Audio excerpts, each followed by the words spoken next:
यहाँ पर देखिए पहला जो क्वेश्चन दिया गया है ये क्वेश्चन नहीं है, हम नोट में करके लिखवाए हैं, ठीक है।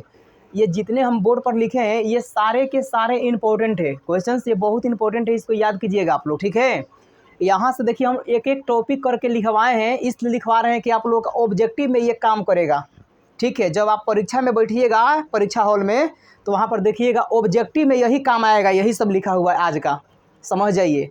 इसी से आपका ऑब्जेक्टिव पकड़ाएगा, ऑब्जेक्टिव सारा का सारा सही होगा, आप मराएगा उसमें, ऑब्जेक्टिव टाइप पकड़ पाइएगा।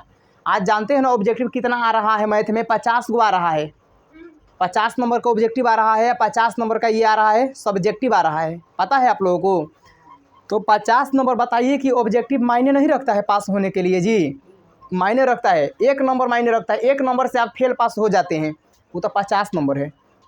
ध्यान दीजिएगा यहाँ नोट में लिखे हैं, पहला पॉइंट है कि पूर्णांक संख्या को आई से इंटीगर, ठीक है, आई या जेड दोनों से सूचित किया जाता है।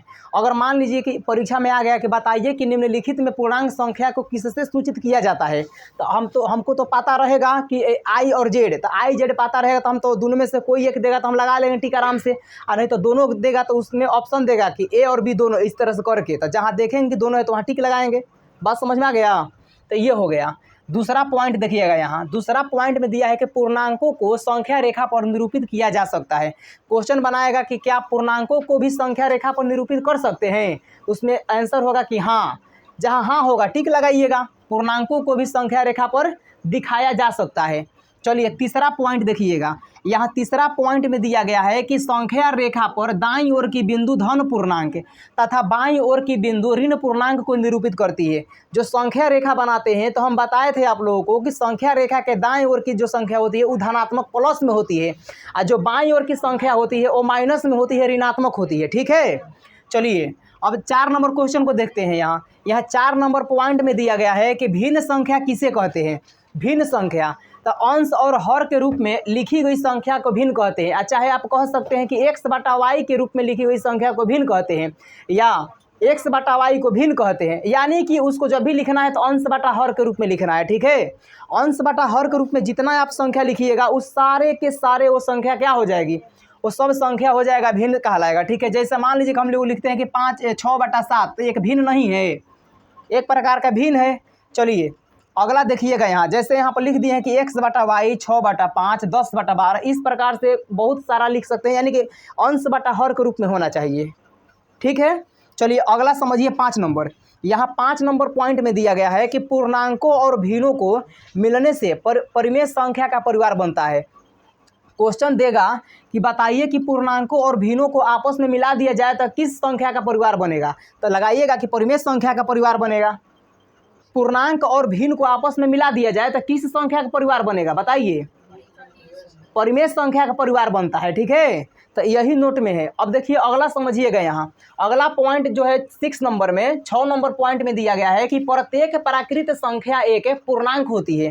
क्वेश्चन में आता है कि बताइए, क्या सुनिए, क्या प्रत्येक प्राकृत संख्या एक पूर्णांक होती है। आप कहिएगा कि हाँ, प्रत्येक संख्या एक प्राकृत संख्या, देखिए प्रत्येक पूर्णांक संख्या प्रत्येक प्राकृत संख्या एक पूर्णांक संख्या होती है। प्रत्येक प्राकृत संख्या एक क्या होती है, पूर्णांक संख्या होती है, ठीक है। प्रत्येक प्राकृत संख्या एक पूर्णांक संख्या होती है। जानते हैं क्यों? क्योंकि जो पूर्ण संख्या होती है 0 से स्टार्ट होती है, तो 0 1 2 3 4 लिखिएगा तो उसमें प्राकृत संख्याओं का जो परिवार है नहीं दिखाई देगा, दिखाई देता है, इसीलिए ये सत्य है, ठीक है, कि प्रत्येक प्राकृत संख्या एक पूर्णांक होती है, ठीक है, पूर्णांक संख्या होती है। अगला देखिए 7 नंबर जो पॉइंट है, 7 नंबर पॉइंट में दिया गया है कि पूर्णांकों का परिवार प्राकृत संख्याओं के परिवार से बड़ा होता है। यहाँ पर दिया गया है कि जो पूर्णांकों का परिवार होता है वो प्राकृत संख्याओं के परिवार से क्या होता है, बड़ा होता है। तो यहाँ पूर्णांक संख्या का परिवार कौन कौन होता है, देखिए पूर्णांक संख्या किसे कहते हैं, 0 सहित धनात्मक और ऋणात्मक संख्याओं के समूह को पूर्णांक संख्या कहते हैं। 0 सहित आई जो प्राकृत संख्या है तो केवल ये 1 से स्टार्ट होता है, तो बताइए कि ये बड़ा नहीं हुआ है इसके परिवार से, प्राकृत संख्या के परिवार से पूर्णांक संख्या बड़ा हो गया, ठीक है, ध्यान दीजिएगा। अगला देखिए, यहाँ पर अगला पॉइंट में दिया गया है कि परिमेय संख्याओं का परिवार पूर्णांकों के परिवार से बड़ा होता है। जो परिमेय संख्याओं का परिवार होता है वो क्या होता है, पूर्णांकों के परिवार से क्या होता है, बड़ा होता है, ठीक है, क्योंकि जो परिमेय संख्या है, परिमेय संख्या अपरिमित रूप से दो संख्याओं के बीच में अनंत हो सकती है, ठीक है। इसी की वजह से हम बहुत सारा निकाल सकते हैं इसका परिवार। तो यहाँ पर जो परिमेय संख्याओं का परिवार है पूर्णांक के परिवार से बड़ा हो जाएगा, ठीक है, ध्यान दीजिएगा। यहाँ अगला देखिए, यहाँ पर अगला पॉइंट दिया गया है कि प्राकृत संख्या को n से, जो प्राकृत संख्या होती है नेचुरल नंबर, इसको हम n से तथा पूर्णांक संख्या को i या z से और परिमेय संख्या को q से सूचित किया जाता है।